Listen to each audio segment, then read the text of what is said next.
Hi, good morning, good afternoon, or good evening, wherever you are. Welcome to IDS-410. My name is Michael Fair. I'll be your host and instructor for this class.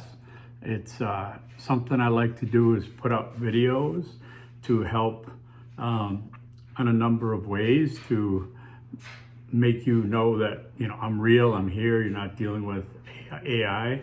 And you can set up a call with me anytime. And I'm able to express myself better than typing it all out. Some of you may like that, some of you may despise it, and I appreciate every angle of that. So I'm going to try to keep it brief. Try is doing a lot of heavy lifting. Anyways, welcome to the class. I'm going to get right to, some of the most important points. I'm not going to go through the curriculum. You'll do that on your own, of course. Please take a look at, Meet My Instructor. I think it's called, right? Meet Your Instructor. You can get some more information about me. I think almost everything in this video is enthusiast. Okay, I'm a Key West enthusiast. I'm an Ernest Hemingway enthusiast. I'm a Columbia enthusiast. I just got back from a month down there. Unfortunately, it don't let me teach internationally, otherwise I'd been retired down there. I'm retired from Arizona State University, where I taught interdisciplinary research, diversity in organizations, organizational leadership. I didn't go to college till I was 52. So some of the important points that you may miss if you don't go through my TED Talk, that announcement that I put a Meet Your Instructor.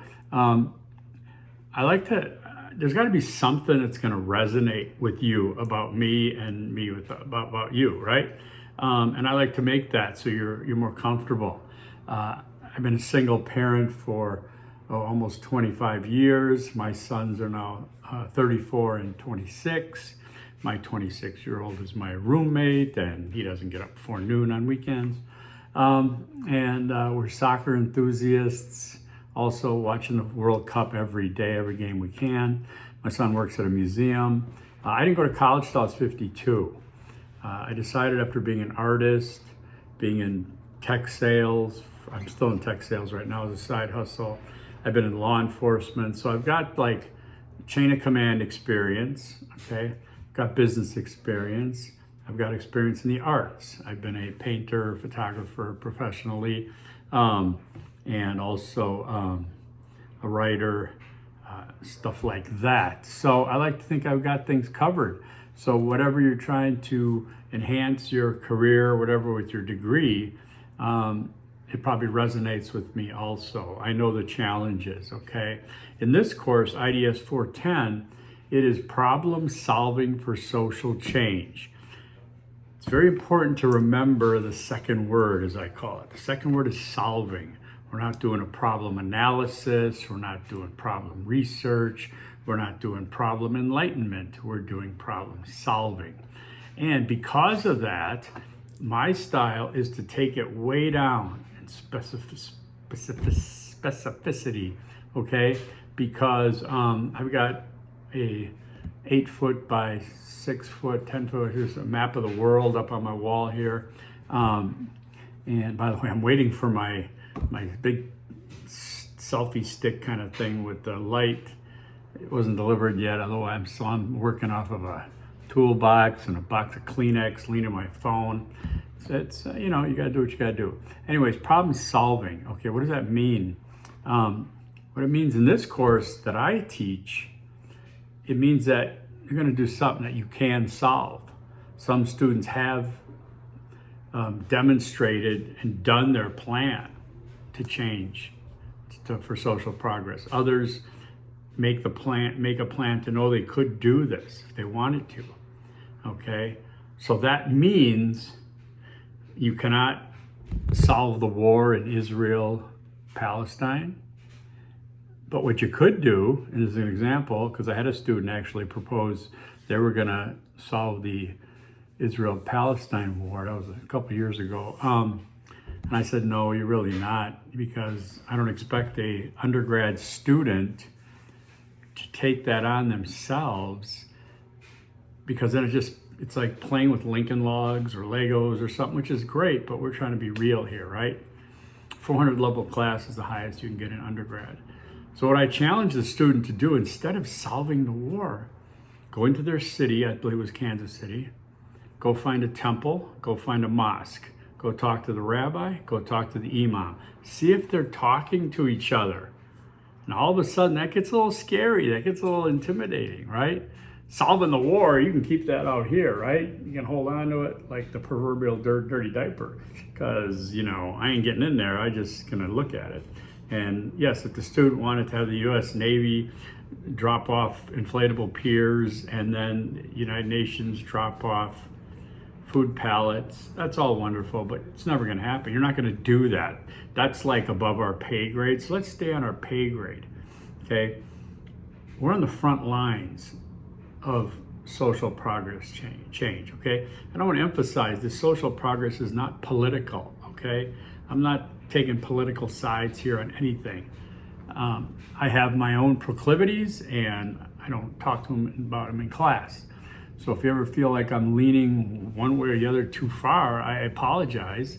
I'm going to try to stay factual as much as I can. That's what it's based on, okay?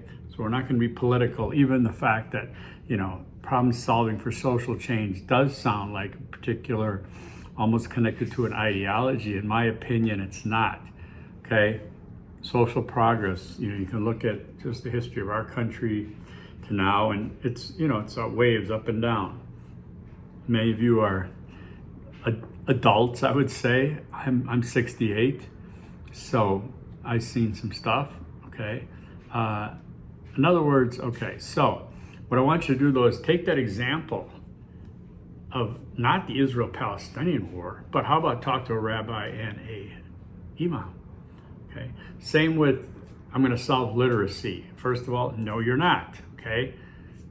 But you could increase literacy rates in your community by designing a program that might meet at the library or community center, figuring out all logistics and details and how you would drum up support for that, and that make your move. I've had students with that same topic take it down to, I'm building a corner, one of those little library boxes, exchanging books, okay? There are ways that we're trying to do this, and I don't know if this is gonna be disappointing to you or encouraging to you, because I want you to do something that you just don't Google how to solve the Israel-Gaza war, right? You're gonna think about your community, because again, some students have said, I'm gonna, solve food deserts or homelessness. And by the way, yes, homelessness is a condition, okay? The homeless is an identity. We're going to try to stay away from those things as identities. A condition, yes, okay, but an identity, no. So yes, unhoused is a more appropriate term, because we grow, okay? Same things were said in old England. You're not sitting here, me telling you, all these words that we're not using anymore. Same way as if you look at Star Trek, The Next Generation, when someone knocked on Captain Picard's door, he would say, "Come, come." They got rid of "in," I guess. So everything moves forward, right?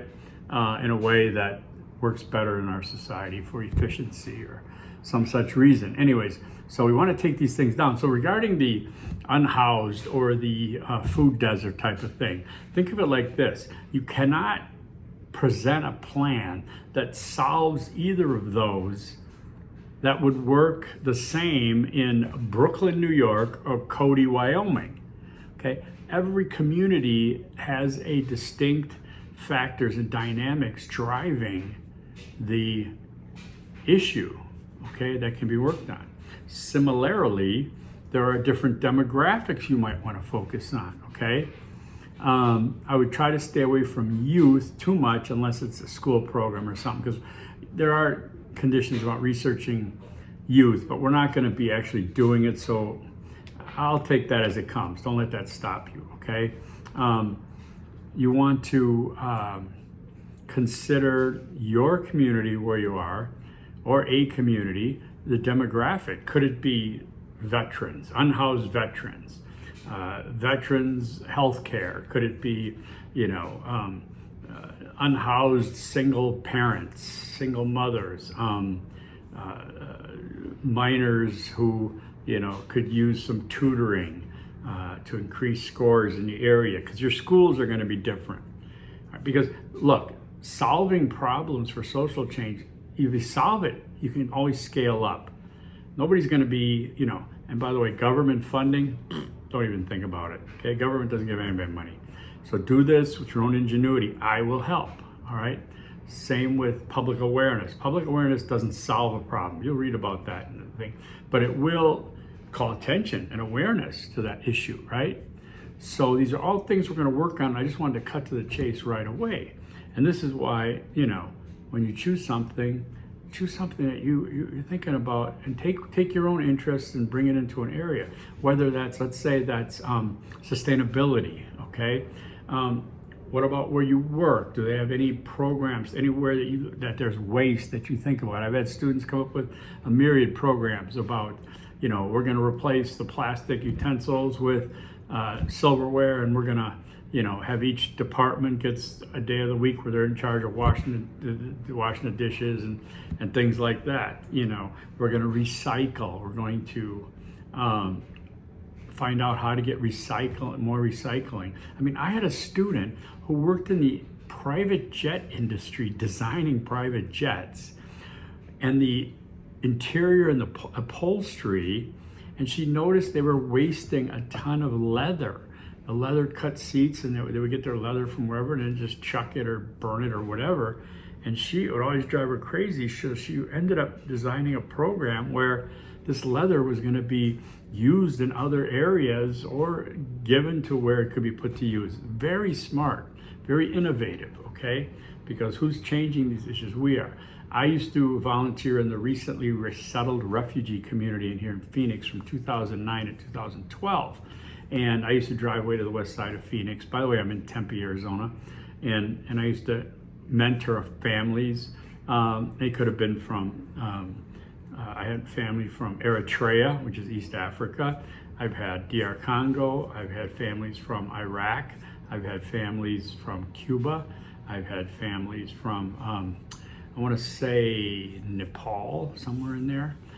What a rewarding experience to learn from people, and what a challenge, and how much admiration I had for, my friends who are from South Sudan, formerly just Sudan, who actually walked from Sudan to Kenya when the government was burning down villages, committing genocide. They walked and faced unbelievable dangers, and then Ethiopia wouldn't let them in, so they had to walk down to Kenya. That's where they had a refugee camp, and many of them flew here and located in Minnesota, Phoenix, Kansas City, a lot of places. And I did a program on orientation to Phoenix. Again, this is voluntary, and I talked to them they get orientation, they learn about the U.S. from before they get here. But hey, you think it's different living in Minneapolis than it is in Phoenix? Oh my God, it's going to be 100 billion degrees today here. In Minnesota, they're enjoying their best time of year.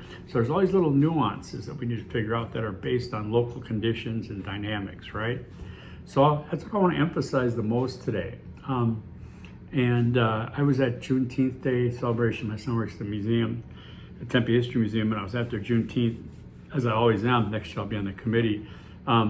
There were so many entrepreneurs that were doing things for the community, that were problem solving for social change, whether it's getting students involved in arts and filmmaking and painting, or else just a woman who's recycling books, beautiful, wonderful books, selling them for $5 each with the proceeds going to this and that. And she fosters 4 kids. And then it's an incredible thing to see the amount of people who are going to lift extra weight for the community that they're in. Problem solving for social change, okay? Let's see, yeah, I think that's about it. I don't want to go too long, it's going 15 minutes. So that's the most important thing I want to tell you when you think about what your topic, your problem is going to be. And I'll talk to you a lot on your discussion boards, things like that. Feel free, absolutely, to set up a call with me, okay? And I'll talk more about that as we get into it, but anytime. If you want to set up a call to me for tomorrow, I'm available, pretty much. Okay, I am a Tempe poll worker for early voting July 10th to the 21st, I want to say, but I'm still going to be available, okay? So let's do this. Welcome and peace.